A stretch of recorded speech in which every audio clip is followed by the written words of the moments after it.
I am the Tofu Golem. Please enjoy the video. In this video, I will explain how to check your Volvo V60's engine oil level. Regular oil checks are crucial for maintaining your engine's health and ensuring its longevity. Many Volvo V60 models utilize an electronic oil level sensor instead of a traditional dipstick. Before you begin, make sure your car is parked on a level surface and the engine has been switched off for at least 5 minutes to allow the oil to settle. To access the electronic oil level reading, first, turn your car's ignition on without fully starting the engine. Next, you will need to navigate through your car's infotainment system or instrument panel. Look for an option like car status or oil level within the menus.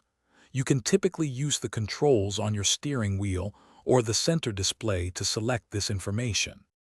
Once you have selected the oil level option, your display will show a graphic representation of your engine oil level. A full bar or a clear OK message confirms that your oil level is within the recommended range. If the display shows a low reading, or if you receive a warning message, it indicates that your engine oil needs to be topped up in the near future.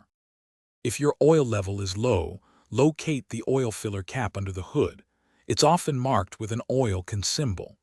Add the correct type of engine oil in small increments, perhaps 1/4 of a quart at a time, to avoid overfilling. After adding oil, drive your Volvo V60 for approximately 20 miles, then recheck the electronic oil level. This driving period allows the sensor to provide an accurate, updated reading. Thanks for watching. Consider subscribing if we helped you today.